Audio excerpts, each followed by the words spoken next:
નમસ્કાર દર્શક મિત્રો, ખબરછે.com પરથી હું દ્રષ્ટિ આપ સૌનું સ્વાગત કરું છું.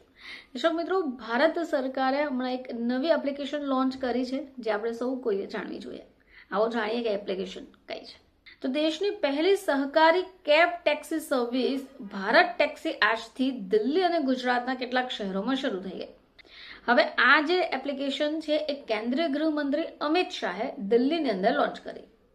હવે આ પ્રસંગે ગૃહમંત્રીએ જણાવ્યું કે સર્વિસની સૌથી મોટી ખાસિયત એ છે કે તેમાં ડ્રાઈવરો પાસેથી કોઈ કમિશન નહીં લેવાય. પોતે આ પ્લેટફોર્મના હિસ્સેદાર અથવા માલિક રહેશે. આ ઉપરાંત પીક અવર્સમાં યુઝર્સે સર્જ પ્રાઇસ પણ આપવું નહીં પડે. ભારત ટેક્સીનો ઉદ્દેશ્ય ડ્રાઈવરોને ખાનગી એગ્રીગેટર કંપનીઓના મોડલમાંથી આઝાદી આપવાનો છે. હવે આજે ટેક્સીનું ટ્રાયલ કરાયું હતું એ 2 ડિસેમ્બરના રોજ દિલ્હી અને ગુજરાતના રાજકોટમાં શરૂ કરાયું હતું, જે સફળ રહ્યું.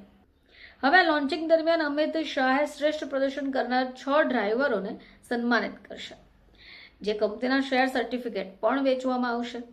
સન્માનિત થનારા ડ્રાઈવરોને 5 લાખ રૂપિયાનું એક્સિડેન્ટલ અને 5 લાખ રૂપિયાનું ફેમિલી હેલ્થ ઇન્સ્યોરન્સ કવર આપવામાં આવશે. હવે ઓલા અને ઉબર જેવી ખાનગી કંપનીઓ સામાન્ય રીતે ડ્રાઈવરોની જે કમાણી હોય છે એમાંથી 20 થી 30% કમિશનને વસૂલે છે. હવે આનાથી ઊંધું Bharat taxi zero commission model પર કામ કરશે. એનો અર્થ શું થયો કે ડ્રાઈવરની જે કમાણી હશે તે સીધી એના ખાતામાં જશે. હવે ગ્રાહકો માટે પણ રાહતની વાત એ છે કે તેમાં સર્જ પ્રાઇસિંગ એટલે પીક અવર્સમાં વધારે ભાડું જેવી સિસ્ટમ નહીં હોય. આનાથી શું થાય કે મુસાફરોને સસ્તું ભાડું ટેક્સી મળી રહે. હવે ભારત ટેક્સીને આગામી 2 વર્ષના દેશના તમામ રાજ્યો અને મુખ્ય શહેરોમાં શરૂ કરવાનું લક્ષ્ય છે. હવે સરકારના ડિજિટલ પબ્લિક ઇન્ફ્રાસ્ટ્રક્ચર સાથે એકીકૃત કરાશે.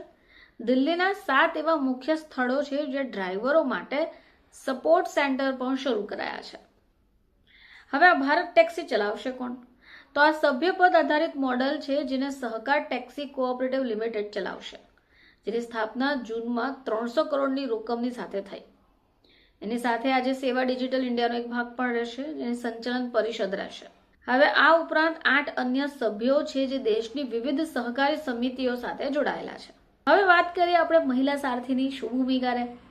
તો મહિલા ડ્રાઈવરો પ્રથમ તબક્કામાં 100 મહિલાઓ જોડાય. 2030 સુધીમાં તેમની સંખ્યા 15,000 સુધી કરાશે અને 15 નવેમ્બરથી મફત તાલીમ અને વિશેષ વીમો પણ મળી રહેશે. હવે ડિસેમ્બરથી માર્ચ 2026 સુધી રાજકોટ, મુંબઈ, પુણેમાં સેવા અપાશે. 5,000 જેટલા ડ્રાઈવરો રહેશે. એપ્રિલથી ડિસેમ્બર વચ્ચે લખનઉ, ભોપાલ, જયપુરમાં શરૂઆત થઈ જશે. 2027-28માં 20 શહેરોમાં, જેમાં 50,000 ડ્રાઈવરોની સાથે પાન ઇન્ડિયા સેવા પણ મળશે. અને 2028 અને 30ની વચ્ચે જિલ્લા મુખ્યાલય અને ગામડાઓમાં 1 લાખ ડ્રાઈવરોની સાથે સેવાને શરૂ કરાશે. તો દર્શક મિત્રો, પહેલી સરકારી cab service Bharat taxi launch થઈ ગઈ છે અને આ જે એપ્લિકેશન છે એ મુસાફરોની સાથે સાથે જે ડ્રાઈવર્સ હશે, જેમને સારથી નામ અપાયું છે, તેમના માટે પણ ખૂબ સારું રહેવાનું છે. ફરીથી આપ સમક્ષ હાજર થઈશું. ત્યાં સુધી જોતા રહેજો ખબરછે.com.